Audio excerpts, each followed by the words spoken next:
બાપુ એક સુંદર મજાનો ધાર્મિક અને ભક્તિમય પ્રસંગ છે અને આ પ્રસંગમાં આજે આપણે વાત કરવી છે ભારતના પ્રસિદ્ધ મંદિરો ભાગ 3 અને એમાં આજે આપણે જાણવું છે ઉત્તરાખંડમાં આવેલા શ્રી કેદારનાથ મહાદેવ મંદિર વિશે।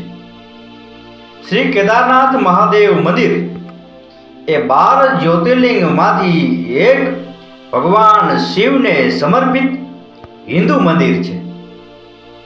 આ મંદિર ભારતના ઉત્તરાખંડ રાજ્યમાં મંદાકિની નદી નજીક ગઢવાલ હિમાલય પર્વતમાળામાં આવેલું છે। હવામાન પરિસ્થિતિઓને કારણે મંદિર ફક્ત અક્ષય તૃતીયા એપ્રિલ અને કાર્તિક પૂર્ણિમા એટલે કે નવેમ્બરના મહિનાઓ વચ્ચે જ જાહેર જનતા માટે ખુલ્લું રહે છે। શિયાળા દરમિયાન મંદિરની મૂર્તિને આગામી 6 મહિના સુધી પૂજા માટે ઉખીમઠ લઈ જવામાં આવે છે। કેદારનાથને શિવના ચિંતનશીલ સ્વરૂપ તરીકે જોવામાં આવે છે, જે કેદારખંડના ભગવાન છે, જે આ પ્રદેશનું ઐતિહાસિક નામ છે। કેદારનાથ મંદિર રોડ દ્વારા સીધું પહોંચી શકાતું નથી અને ગૌરીકુંડથી 22 કિલોમીટર એટલે કે 14 માઇલ પગપાળા ચડીને પહોંચવું પડે છે। મંદિર સુધી પહોંચવા માટે ખચ્ચર અને સ્ટેજ કોચ સેવાઓ પણ ત્યાં ઉપલબ્ધ છે। આ મંદિર મૂળ પાંડવો દ્વારા બનાવવામાં આવ્યું હતું અને તે 12 જ્યોતિર્લિંગમાંનું એક છે, જે શિવને સમર્પિત સૌથી પવિત્ર હિન્દુ મંદિર છે। એવું માનવામાં આવે છે કે પાંડવોએ કેદારનાથમાં તપસ્યા કરીને ભગવાન શિવને પ્રસન્ન કર્યા હતા। આ મંદિર ભારતના ઉત્તરી હિમાલયમાં આવેલા છોટા ચારધામ યાત્રાના 4 મુખ્ય સ્થળોમાંનું એક છે અને પંચ કેદાર યાત્રા ધામોમાંનું પ્રથમ છે। આ મંદિર 12 જ્યોતિર્લિંગમાં સૌથી ઊંચું છે। તેવરમમાં ઉલ્લેખિત 275 પાદલ પેટ્રા સ્થળોમાંનું એક છે, જેમાં તિરુગન્ન સંબંધર, અપાર સુંદરા અને સિકિજર તેમના તેવરમ ગ્રંથોમાં મંદિરનું સુંદર રીતે વર્ણન કરેલું છે।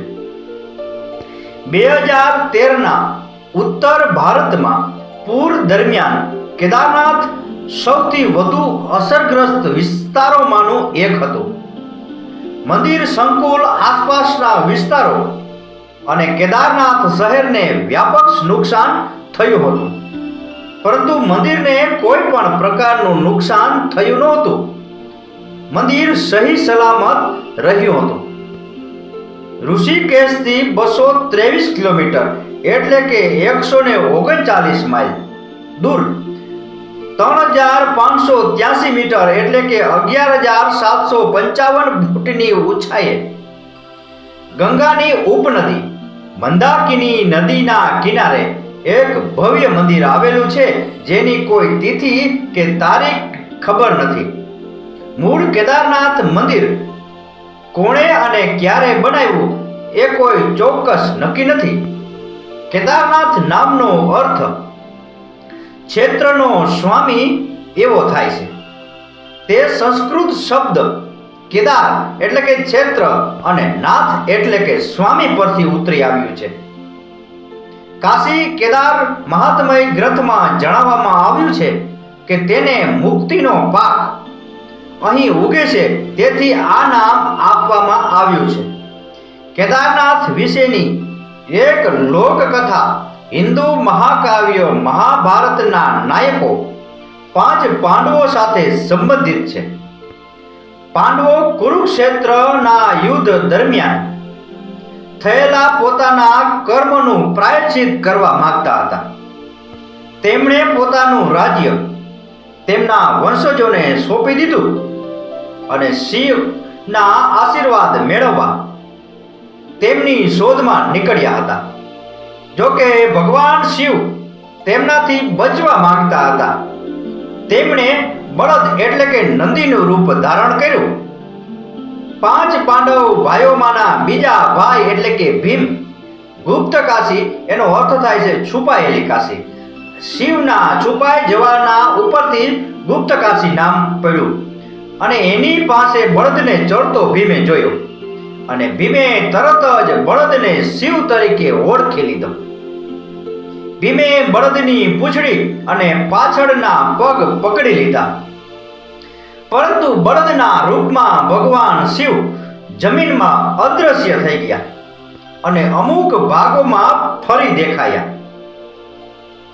કેદારનાથમાં એક ખૂંદ ઉગી, તુંગનાથમાં હાથ દેખાયા, ઋગનાથમાં એક ચહેરો દેખાયો અને મધ્ય મહેશ્વરમાં નાભી અને પેટ દેખાયા અને કલ્પેશ્વરમાં વાળ દેખાયા.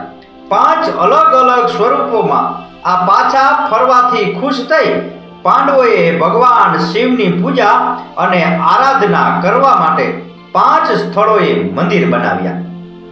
આ 5 સ્થળોને સામૂહિક રીતે પંચકેદાર તરીકે ઓળખવામાં આવે છે. પંચકેદાર મંદિરો બનાવ્યા પછી પાંડવોએ મુક્તિ માટે કેદારનાથમાં ભગવાન શિવનું ધ્યાન કર્યું, યજ્ઞ કર્યા અને પછી મહાપંથ નામના આકાશી માર્ગ દ્વારા સ્વર્ગ અથવા મુક્તિ પ્રાપ્ત કરી, જેને સ્વર્ગ રોહિણી પણ કહેવામાં આવે છે. કેદાર મંદિરો ઉત્તર ભારતીય હિમાલય મંદિર સ્થાપત્યમાં બાંધવામાં આવેલા છે, જેમાં કેદારનાથ, તુંગનાથ અને મધ્ય મહેશ્વર મંદિરો સમાનતાઓ જોવા દેખાય છે. પંચકેદાર મંદિરોમાં શિવના દર્શન માટે યાત્રા પૂર્ણ કર્યા પછી બદ્રીનાથ મંદિરમાં ભગવાન વિષ્ણુના દર્શન કરવા એ એક અલિખિત ધાર્મિક વિધિ છે, જે ભક્ત દ્વારા ભગવાન શિવના આશીર્વાદ મેળવવાની અંતિમ પુષ્ટિ તરીકે છે. એવું પણ માનવામાં આવે છે કે આદિ જગતગુરુ શંકરાચાર્યજીએ બદ્રીનાથ અને ઉત્તરાખંડના અન્ય મંદિરો સાથે આ મંદિરોને પુનર્જીવિત કર્યા. કેદારનાથ તીર્થના પૂજારીઓ આ પ્રદેશના પ્રાચીન બ્રાહ્મણો છે. તેમના પૂર્વજો ઋષિઓ અને સંતો નર નારાયણ અને દક્ષ પ્રજાપતિના સમયથી લિંગની પૂજા કરતા આવ્યા છે.